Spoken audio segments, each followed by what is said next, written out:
So, ay mga boss, another video na naman tayo mga bossing. Ito, sabi ko sa inyo, nung panahon talaga ng pandemya, ang daming naloko, di ba ngusig, at wala ako doon, at supporting vloggers, at yung mga kabayan natin, OFW, mga nandito sa Pilipinas, na auto din kasi nabigyan ng bigas.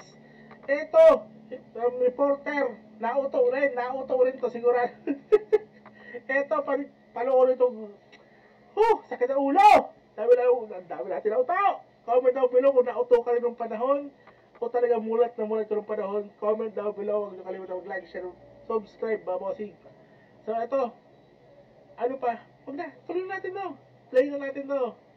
Ito sabi, pag may bababag sa inyong mga tao, haharapin. Ayan, na po yan. Wala kaming pakialam sa akusasyon nyo sa isang taong gumagawa ng mabuti dahil walang sino man sa mundong ibabaw na nabubuhay nang walang bahid sa sarili. Yan ang tahasang pagtatanggol ng veteranong broadcaster ng DZRH na si Henry Uri.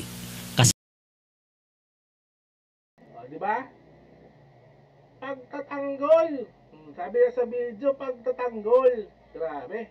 Sama si misihista sa Pilan Q. The very first day ho na nag-lockdown, lumabas ako, hindi ko pa alam kung ano yung nangyayari.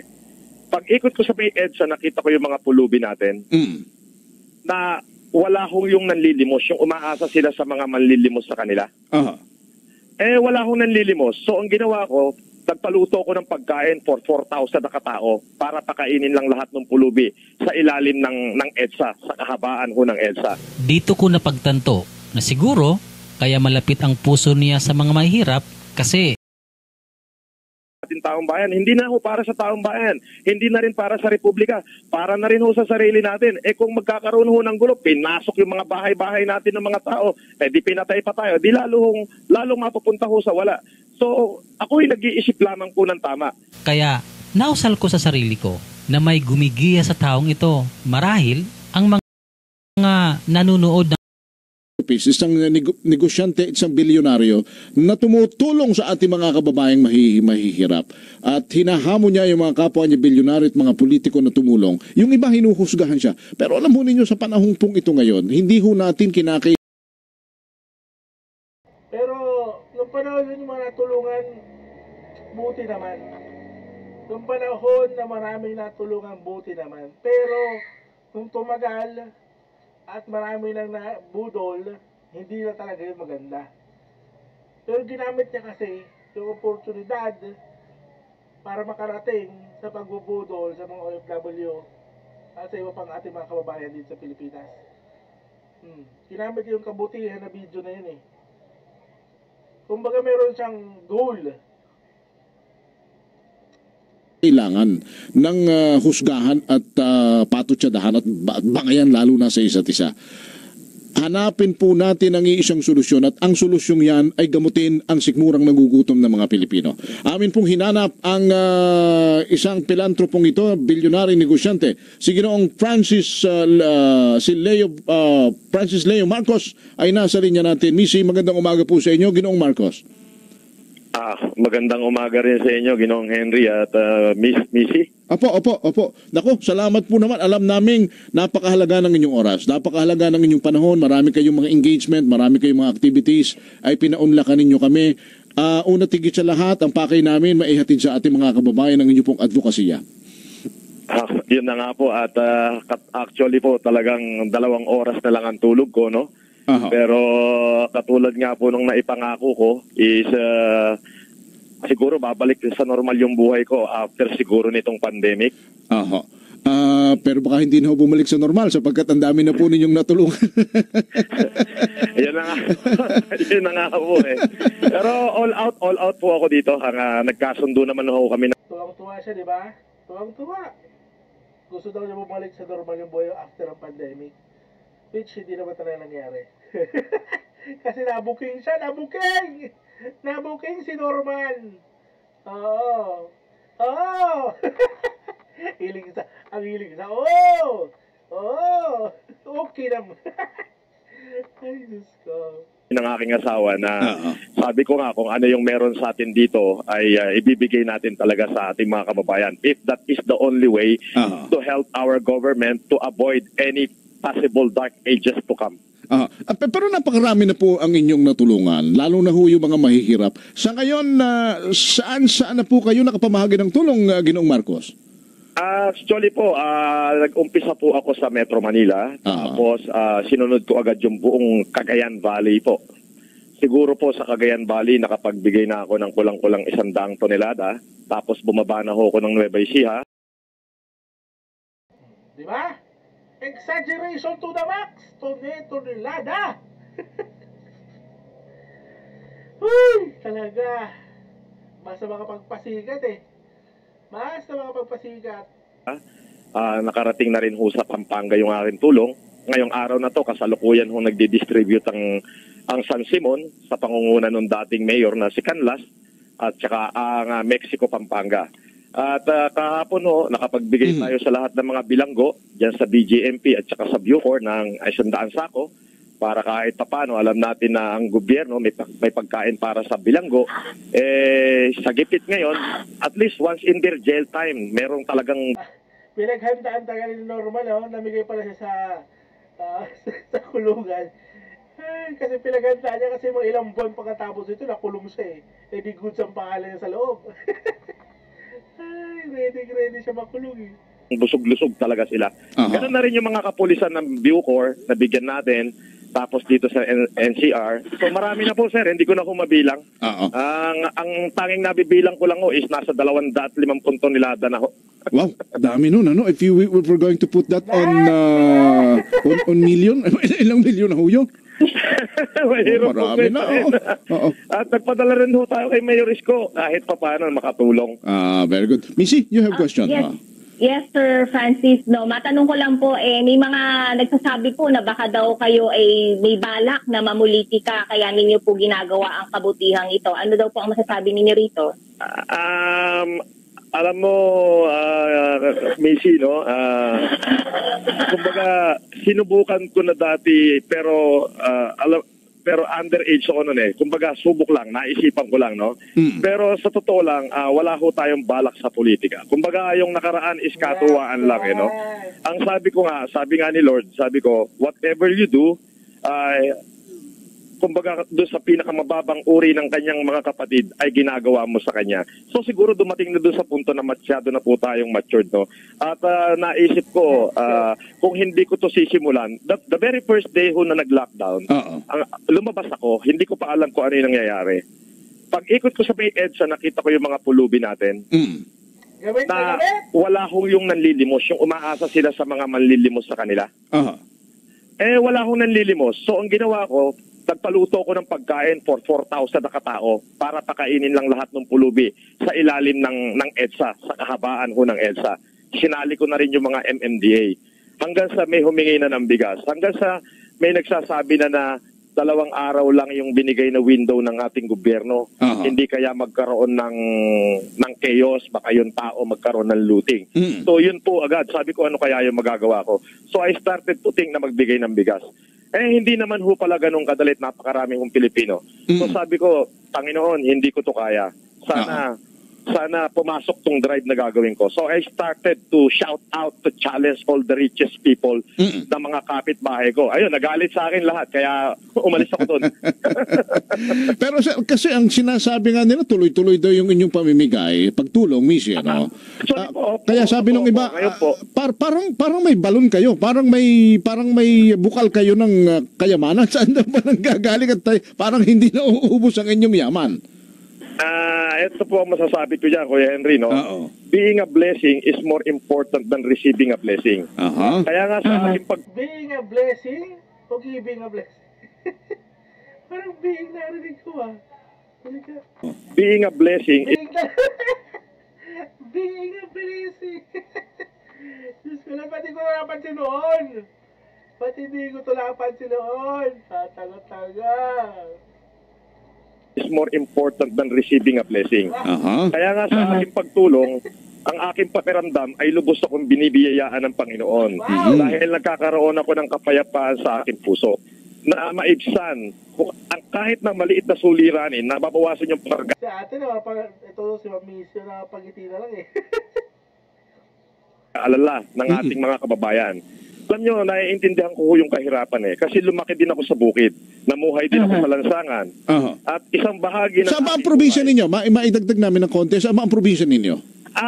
Ako po ay galing talaga. Ang akin pong ama ay taga-norte. Ang aking ina ay nahahating norte, Cordillera at Bulaqueña po. Ang aking ina. Ayun. At you were saying, lumaki kayo sa hirap. Kaya... lumaki po ako sa bukid. Ako po ay natutong mag-araro nung kabataan ko, nung maliit ako, siguro mga 12 anyos. Kaya nakikita ko pagka nagpapatanim kami, nasubukan ko talaga kung umawak ng araro. Kaya alam ko yung kahirapan. So alam nyo kasi yung katotohanan na hindi matanggap ng iba, na kapag binuksan mo yung puso mo sa pagtulong sa iba, totoo yung sinasabi ng Diyos bubuksan niya yung durungawan ng grasya sa iyong tahanan. Which is nangyari po. Tignan niyo po ito, Missy and Henry, no? I never expect na during mo in 15 days nagpadala ng message sa akin yung YouTube channel na yung YouTube ko kayang kumita ng up to 3 million a year, US dollar. So, yes. May pinadala na ako ni YouTube ng message. Pwede nyo pong makita yan. Makikita nyo sa Social Blade. Itatype nyo lang sa Google, Social Blade. Tapos makikita nyo na kung magkano yung, type nyo lang yung pangalan ko. Talagang kwento pa yan. Ganun siya kayabang. Doon niya.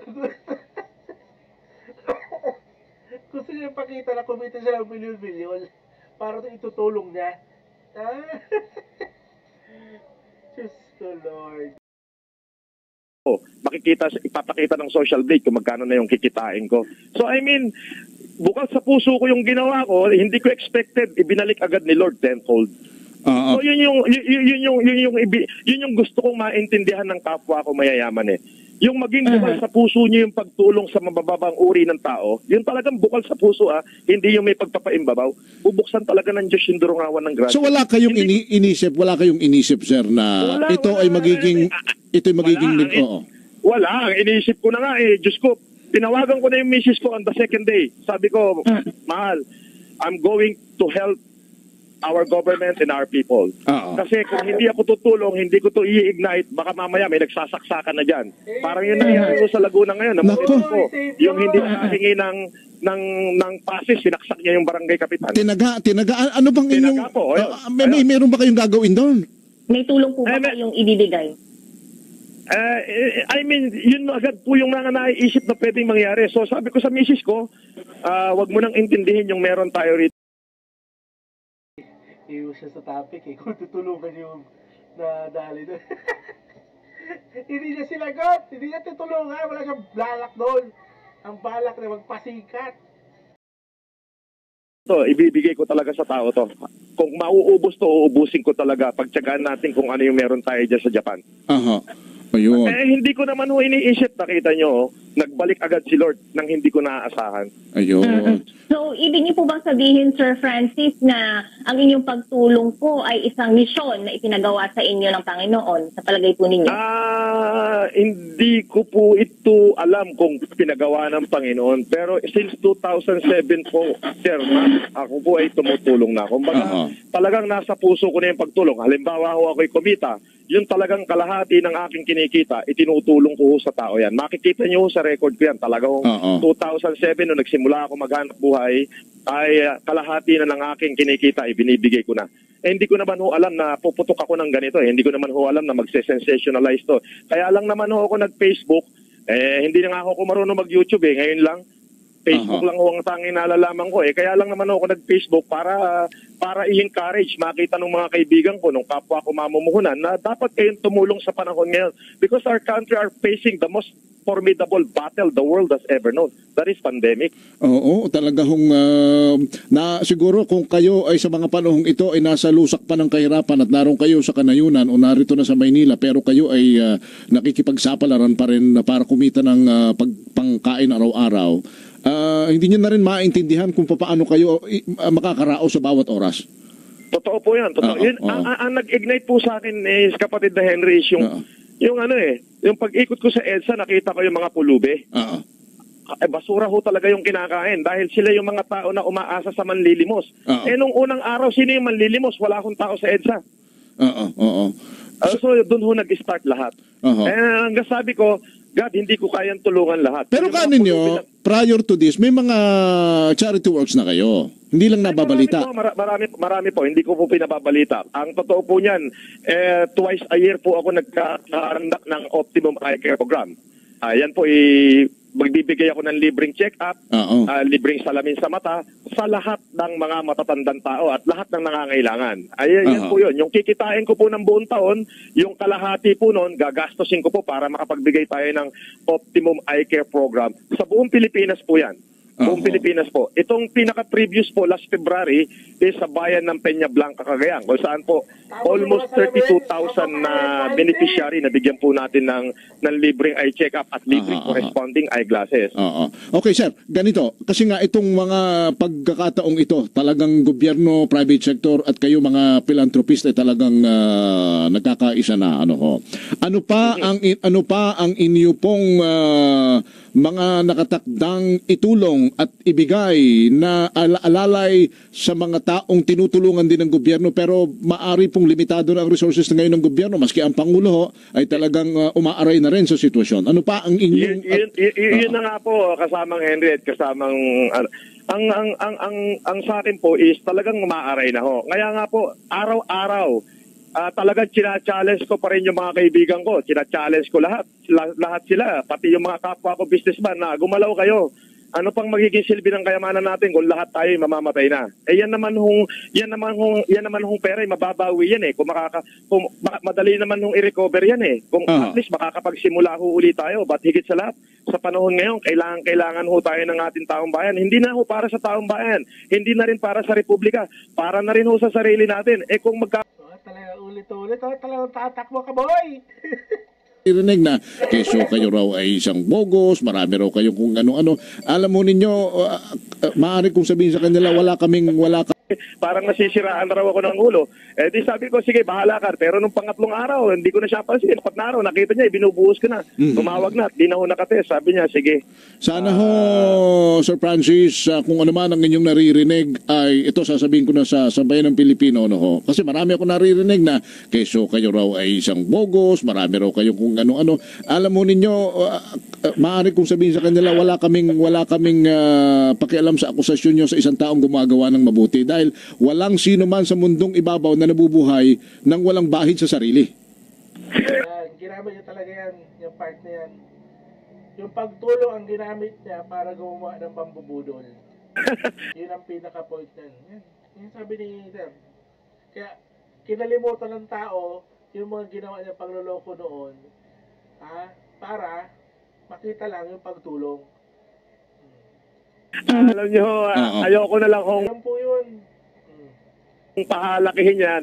Ayoko na rin nung sagutin yung mga bagay na ganyan. Pero isa lamang ho ang sinasabi ko, kung yung kanilang mga sinasabi ay makatotohanan, andito ako sa aking bahay, andito ako sa aking opisina, at the very first day, sinasabi ko kung saan ako nakatira, pinakikita ko nga sa video kung saan ako nag-opisina, di puntahan ho nila ako rito at dalan nila ako ng mandamiento de aresto at ako magpapa-aresto. Kaya ayun ang nangyari. Na-aresto siya ng NBI. Alam nyo, yung heckler lang ho yan. Wala akong katotohanan yan. Ay, Diyos ko. So, ito, boss. Pasi interview kay Norma Mosi. Noong mga panahon na nauto talaga lahat. Nakalimutan na yung mga mali. Dahil sa pagtulong at pamibigay ng bigas. So, na-erase na. Naging mabuting tao na. Comment down below kayo mga boss. Ano ba sabi yung tungkol doon? Okay naman. Galit na galit eh. Yun lagi sinasabi eh. Pag galit na siya eh. Wala na. Puro mura na marinig mo doon kay Norman. Ito na. Huwag niyo kalimutan like, share, and subscribe mga boss. Pinutin ko na to. Pipinutin ko na to.